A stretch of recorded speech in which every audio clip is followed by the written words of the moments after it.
What's going on YouTube? So of course in recent years the Toyota Supra has dominated Toyota sports car news. But long before that came back, Toyota had the FRS and then the 86. And now it's time for that beloved pure sports car to enter its second generation, which is exactly what I'm standing next to right now. So is this all-new GR86 a lightweight manual transmission Supra Junior? Let's go ahead and find out.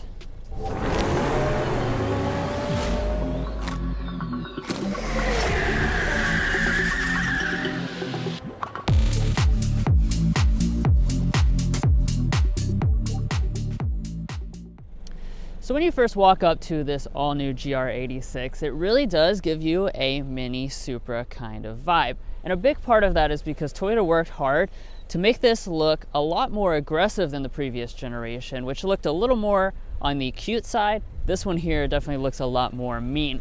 That starts up here with your grille. As you can see, it's pretty simple in terms of the shape. It's got kind of a black honeycomb finish through there. You've got your GR branding, but you do have a really nice lower splitter here with a nice and aggressive design that kind of comes out at you. And then of course you have over here the nice accenting, which is a functional vent. But for me, really the biggest element that reminds me of the Supra has got to be these headlights. They have a very, very similar look to them. You do have standard full LED headlights on this model. If you choose the premium model, they are adaptive headlights. But the main element that looks just like the Supra for me is this LED daytime running light. And complementing the aggressive front design, we do have a couple different choices for our wheels. So the base model is going to come with a 17-inch contrast alloy. However, when you upgrade to the premium trim, which is what we have today, you get these 18-inch black alloys. I really love the way these look. They kind of have a matte finish to this black. Looks really nice. Additionally, when you choose the premium model, that's going to throw in a different tire. These are Michelin Sport 4 tires, so that's a little bit more aggressive tread for that ultimate performance. You have a little bit of a side accent right there, and then as we come up to the mirrors, they are going to be finished in gloss black. They do have standard heating, however, there's no other additional functionality like blind spot monitoring.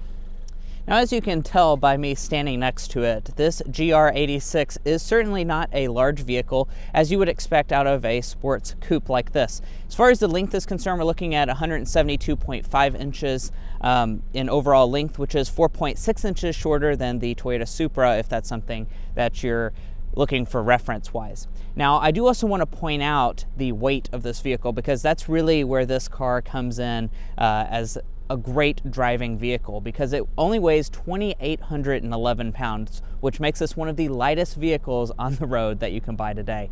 So under 3,000 pounds, and part of the reason why that is such a lightweight figure is that they have made several of the panels on the body, including the roof and the hood, as well as the front fenders made out of aluminum to give you that weight savings. Now, let's talk about the rear design, because this thing really does have a sexy rear. Over the course of the week that we've had this, we've certainly got a lot of looks, more looks than what you would expect out of a $30,000 car. I do love the red paint job and some of the design elements that go into that really good look. Let's go ahead and talk about that. So up top, we do have a large spoiler. That's going to be included if you go for a premium. And I don't know if you guys can see it, but this is a really large and thick spoiler. So that's certainly a cool element. Dropping down, we have this black piece that goes all the way throughout the entire design, and it does intersect with the taillights. And the taillights themselves are going to be beautiful full LED taillights. As you can see, we have LED accenting. The brake light is LED. We have a LED amber turn signal. Then if we drop down to this lower area, the diffuser is of course going to be very aggressive.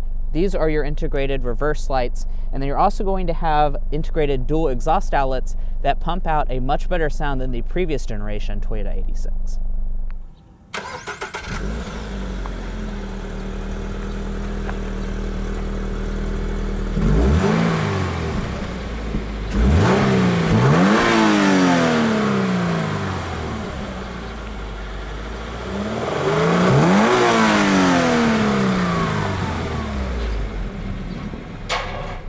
right, now it's time to talk about our safety systems as well as the warranty.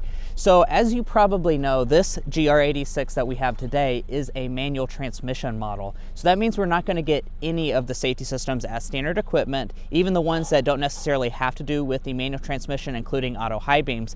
However, if you want those safety systems, you can get them if you go for the automatic version of this vehicle, and you'll get all of them standard: auto high beams, forward emergency braking, lane keeping assist, as well as adaptive cruise control. Now, as far as your warranty information, you have Toyota Signature Warranty, which is 3-year, 36,000 mile basic, 5-year, 60,000 mile powertrain, as well as 2 years and 25,000 miles of complimentary maintenance. Well guys, as you can see on the outside, this GR86 is certainly a really good looking vehicle. I love the red it's finished in, but now let's go ahead and check out the interior before we take this baby out on a spin.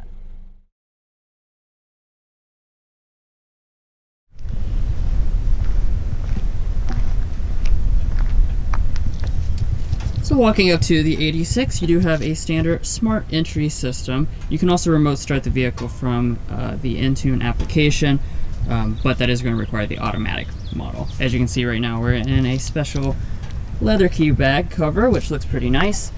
And to get inside the vehicle, just reach behind the handle, it will unlock.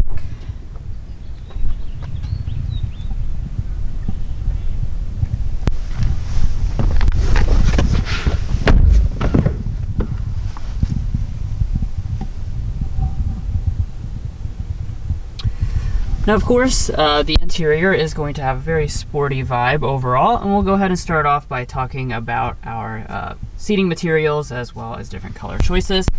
This is not going to take too long. You do have a cloth seat on your standard model. It's going to be in black. If you get the premium model, you'll have the seat that we have today, which is a premium Alcantara finish seat. So all of the center area is finished in a perforated Alcantara. Really nice. You do have the leatherette trim, on the outside edges, and you have silver stitching as well as the silver accent. Nice big bolsters, and these seats really hold you in place. The only color option for these as well is black. Now, in terms of the adjustment, both the driver and passenger seat are going to be fully manual on all the models. And as we start to look over here at some of our cabin materials, you will see we have a nice leather armrest here with the color contrast stitching. The top part is going to be finished in an Alcantara. And then as far as our windows, both of them will be one-touch auto up and down. Furthermore, down here, we do have the aluminum pedals that's included on the premium grade. And then as we continue our tour through the cabin, we do have more Alcantara over the hood of the gauges. It is going to be a soft touch plastic all across the upper dash. However, the middle areas will be hard touch. Everything does fit together very nicely. Now, to start it up, you do have a special GR branded push button start.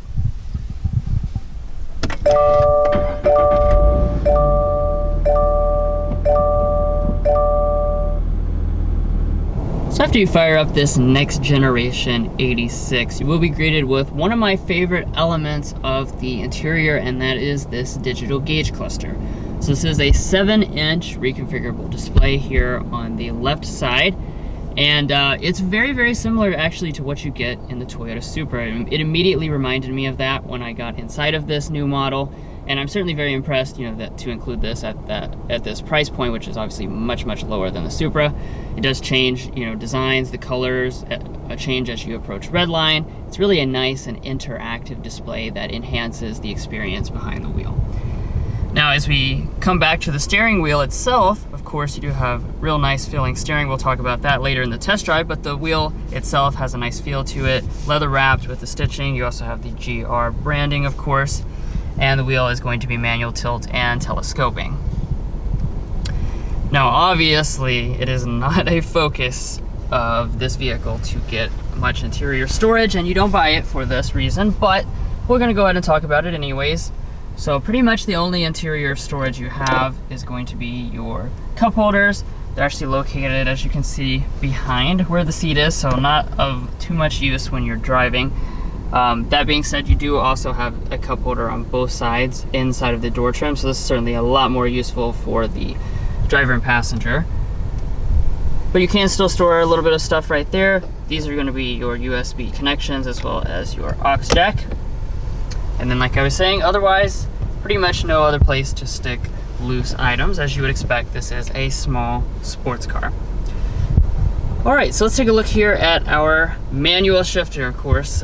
You can also get an automatic, but this is the way the vast majority of people are going to buy the GR86. Let's shift into reverse. That is what your backup camera looks like. As you can see, it does have active trajectory, and the resolution is pretty nice for this type of vehicle. And you know, the shifter itself, we'll talk about this a little in the test drive, but it does have really nice short throws, a nice clicky feel to it. So, you know, really good as far as a manual transmission goes. And then of course you got your leather covered handbrake. Now off to the side here, we have our button for some shenanigans if you want to turn off the traction control or turn on the track mode. And then on this premium model, we do also have the 2-stage heated seats. Now moving beyond that, we do have a very user-intuitive dual-zone automatic climate control setup.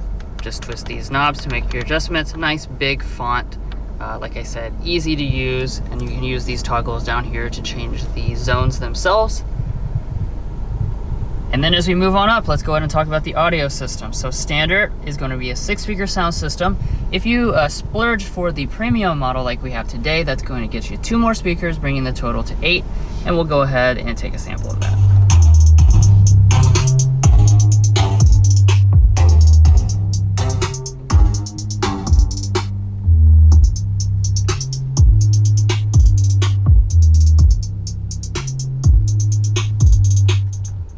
Yeah, so even though this is not a branded sound system, the sound quality is actually quite nice inside of a small cabin like this.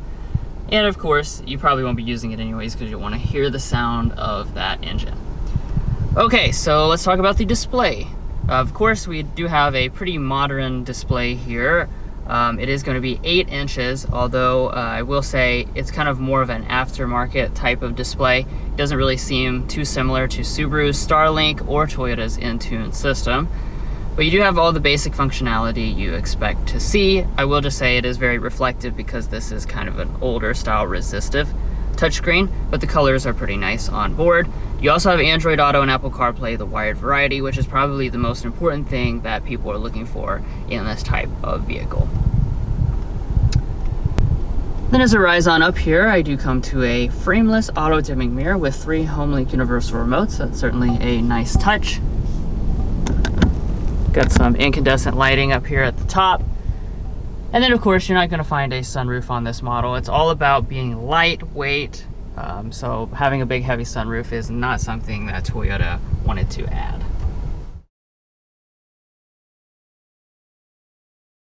All right guys, now of course the rear area is not much of a concern for someone who buys a Toyota GR86 because this is all about the driving dynamics, which we'll get to in just a little bit in this video. But we do actually have rear seats, so I will go ahead and show you these rear seats.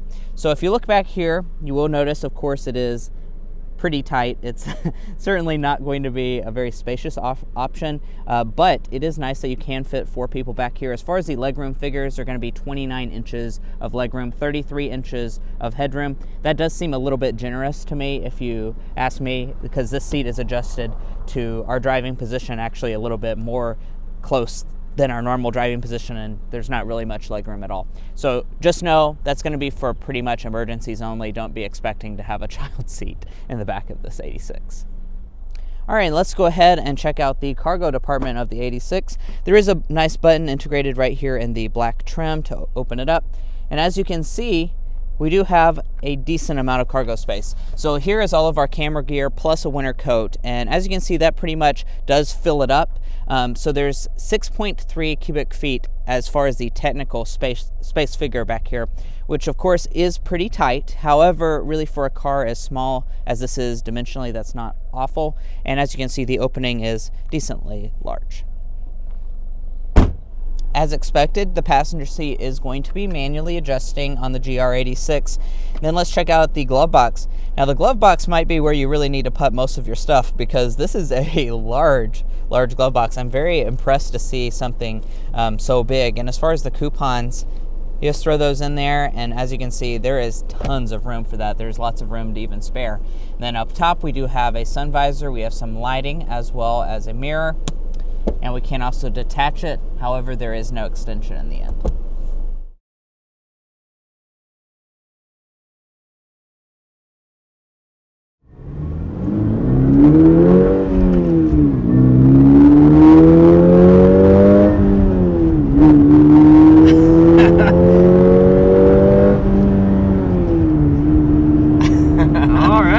Nice.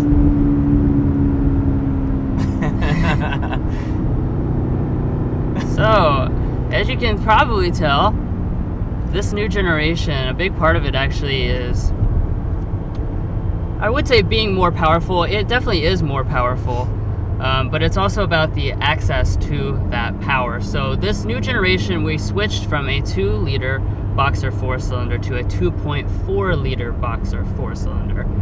And that's bumped our power up to 228 horsepower, which is a pretty good improvement over the last generation. Yeah. Now, when I'm talking about the accessibility of the power, though, if you remember from the previous generation, all that power was really at the very tippy top of the power band. And what Toyota has done with this next generation is brought that down much lower. So you have peak power at 3,700 RPM instead of way at the top. So that makes it feel really a lot quicker behind the wheel. Yeah. And if you're looking for how much of an improvement that is over the previous generation, it's up 23 horsepower over the previous generation Toyota 86. And for the 0 to 60, we're going to be looking at a rating of 6.1 seconds for the manual transmission, which is down from the previous generation 7 seconds 0 to 60.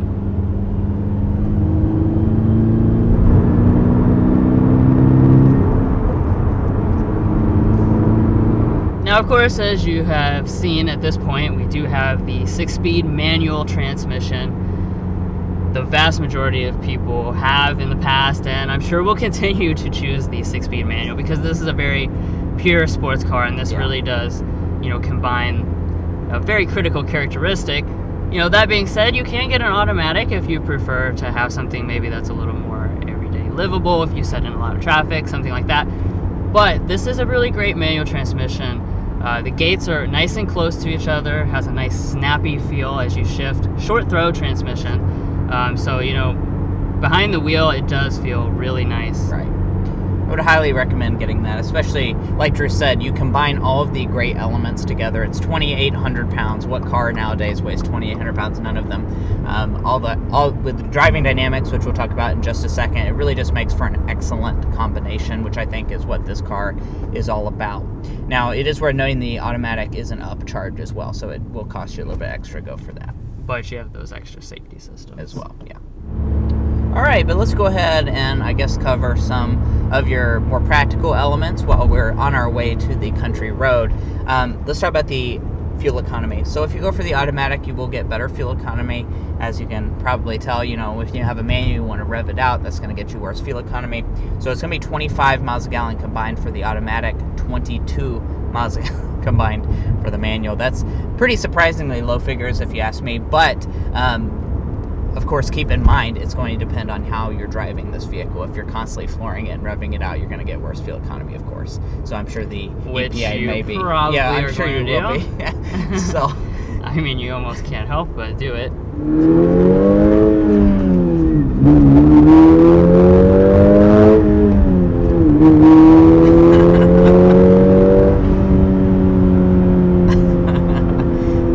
Yeah, and one thing I do want to point out is just the sound that you're going to get in this GR86. Now, of course, this is improved over the previous generation. We also have some active sound control elements pumping in that really good sound. I'm impressed. I really am. For a car that cost, well, we'll get into this in just a second, but a relatively affordable vehicle, to have that type of sound in a sports car, I really am just genuinely impressed by that.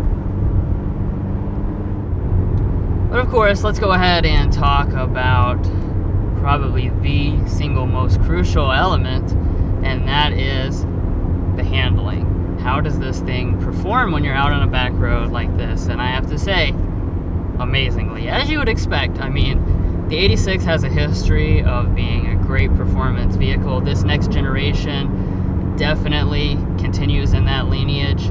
I mean, you just feel glued to the road at all times. When you go around corners, the steering feels so accurate. You forget, honestly, when you drive so many vehicles, a lot of them are crossovers and stuff these days, you forget what good steering feels like. Yeah. This GR86 will remind you what good steering feels like. And of course, what you're dealing with is a really good weight balance. So you're 53-47, so you're almost a 50-50 weight balance. So when you go around corners like that, I mean, look at how fast. It's crazy. Absolute joy on the back row. Yeah. I mean, in this last week, honestly, I've just been driving up and down the road just for fun. I don't even have a reason. I'm just like, let's go down the road. And that's exactly the mission and exactly what they want out of this car. And that's easily today's slam dunk, is just that overall driving experience. All of the elements combined to make this driving experience absolutely fantastic. Also on board, we do have a Torsen limited slip differential, which does help improve the traction while you're cornering too. And you just really appreciate all of those elements. It's just, there's a lot of technicalities that make this driving experience the way it is, but when you're behind the wheel, you just love the overall package.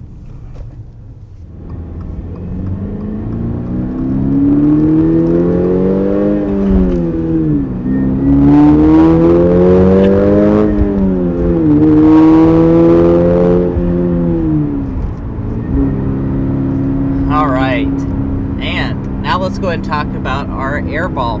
So if you're not familiar with the channel, we do airball and slam dunk, something that we really like about the car, the best overall element, and something that we can maybe see some improvement on. Today's airball, it's not specifically an area that I think that Toyota could really improve on, but the overall livability of having a car like this, there's not a lot of storage space. We'll talk about the ride quality in just a second, but spoiler alert, it's not great. So just the everyday livability, I think, is one of the big elements to keep in mind when you're looking at buying one of these. This really is not going to be a fantastic car for you to take on a long road trip or anything. Now, that leads me to the ride quality. Going over that bridge, you feel it. That's part of the driving experience. You want to feel the road.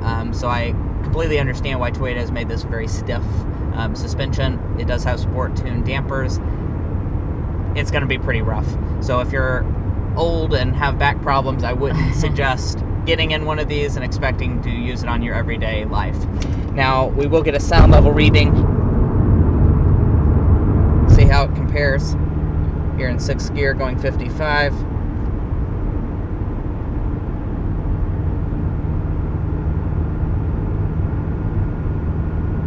.3 is what I was getting.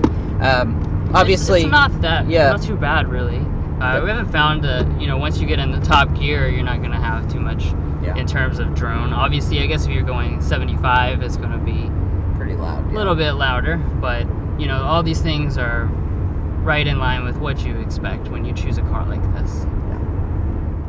And let's talk about the price for this vehicle. So, if you want to get behind the wheel of a GR86, you're going to have to drop $27,700 for the base model. If you go for the premium, which is what you see today, it's going to be $30,300 starting. Now, this particular GR86 is going to be pretty much the fully loaded version of it. We have several accessories, the optional paint color, plus $1,025 for destination, gives you a total MSRP of $32,975 for this model.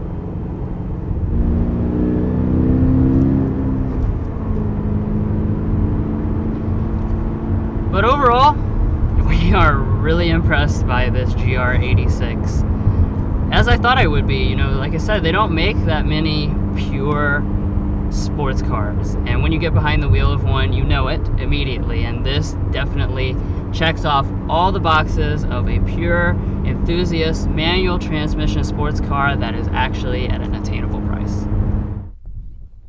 Well, guys, we really appreciate you making it this far in our in-depth review of the 2022 Toyota GR86.